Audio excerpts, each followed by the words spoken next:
بسم اللہ الرحمن الرحیم۔ السلام علیکم ناظرین، آج میں آپ کو بتاؤں گی جنت کی حور کے بارے میں کہ جنت کی حور کو اللہ تعالیٰ نے کس چیز سے پیدا فرمایا، جنت کی حور کیسی ہوگی۔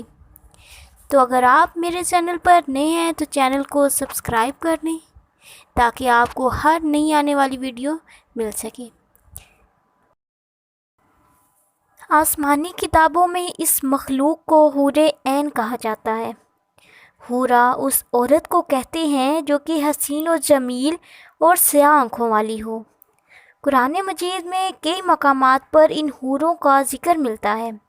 قرآن پاک میں اللہ پاک کا ارشاد ہے سورہ صفات میں کہ نعمتوں والی جنت میں جنتی تختوں پر ایک دوسرے کے سامنے بیٹھے ہوں گے، جہاں شراب کے جام کا ان پر دور چل رہا ہوگا، جسے پینے سے نہ ہی سر درد ہوگا اور نہ ہی وہ بہکیں گے، اور ان کے پاس نیچی نگاہ والی بڑی بڑی سیاہ آنکھوں والی لمبے بالوں والی حوریں آئیں گی، اور ان کی آنکھیں ایسے ہوں گی جیسے چمکتے ہوئے ہیرے اور موتی۔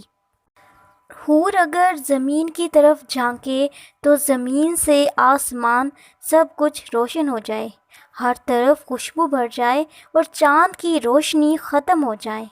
ایک اور روایت میں ہے کہ اگر جنت کی حور اپنی ہتھیلی زمین اور آسمان کے درمیان نکالے تو اس کے حسن سے دنیا والے فتنے میں پڑ جائیں، اور اگر وہ اپنا ناخن دنیا میں ظاہر کر دے تو تمام آسمان اور زمین اس سے آراستہ ہو جائے، اور اگر حور کا کنگن اس دنیا میں ظاہر ہو جائے تو سورج کی روشنی ختم ہو جائے۔ ناظرین، جنت کتنی وسیع ہے یہ تو اللہ تعالیٰ اور اس کا رسول صلی اللہ علیہ وآلہ وسلم ہی بہتر جانتے ہیں، لیکن ایک بیان کے مطابق کہ جنت میں 100 درجے ہیں، ہر درجے میں وہ مسافت ہے جو کہ آسمان اور زمین کے برابر ہے۔ جنت میں ایک درخت ہے جس کے سائے میں 100 سال تک ایک تیز رفتار گھوڑے پر سوار شخص چلتا رہے تب بھی وہ ختم نہ ہو۔ جنت کے دروازے اتنے وسیع ہوں گے کہ ایک بازو سے دوسرے بازو تک تیز رفتار گھوڑے کی 70 برس کی مسافت ہوگی، پھر بھی جانے والوں کی اتنی کثرت ہوگی کہ بھیڑ کی وجہ سے دروازہ چرچرانے لگے گا۔ ناظرین، جنت میں قسم قسم کے جواہر اور محل ایسے صاف اور شفاف ہیں کہ اندر کا حصہ باہر اور باہر کا اندر سے نظر آئے گا۔ زمین زعفران کی، اینٹیں موتی، زمرد اور یاقوت کی ہیں۔ جنت میں 4 نہریں ہیں، دودھ، پانی، شہد اور شراب کی۔ جنت میں موجود حورین کو اللہ تعالیٰ نے زمرد یاقوت سے بنایا ہے۔ ان پر ادنا سے ادنا درجے کا جو موتی ہوگا وہ مشرق سے مغرب تک کے تمام جہان کو روشن کر دے گا۔ اگر کوئی شخص جنت میں جائے گا تو اس کے سرہانے 2 حوریں اچھی آواز میں گانا گائیں گی، مگر ان کا گانا شیطانی نہیں بلکہ اللہ تعالیٰ کی حمد و ثنا اور پاکی ہوگا۔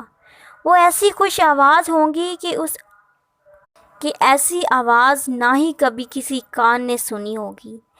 جنت میں نیند نہیں ہوگی کیونکہ نیند ایک موت ہے اور جنت میں موت نہیں۔ جنت میں جب جنتی جائیں گے تو ہر ایک اپنے اعمال کے مطابق جنت میں جائیں گے، تو پھر انہیں دنیا کے 1 ہفتے کی مقدار کے مطابق اجازت دی جائے گی کہ اپنے پروردگار کی زیارت کر لو، تو عرش الہی ظاہر ہوگا اور اللہ تعالیٰ جنت کے باغوں میں سے ایک باغ میں تجلی فرمائیں گے۔ ناظرین، یہ تھی ہماری آج کی ویڈیو پسند آئے تو ویڈیو کو لائک اور شیئر کریں اور چینل کو سبسکرائب کر لیں، جہاں آپ کو بالعموم دنیا بھر کی معلومات اور اسلامک ہسٹری ویڈیوز ملتی رہیں گی۔ تو ملتے ہیں بہت جلد ایک نئی ویڈیو کے ساتھ، تب تک دیجیے اجازت۔ اللہ حافظ۔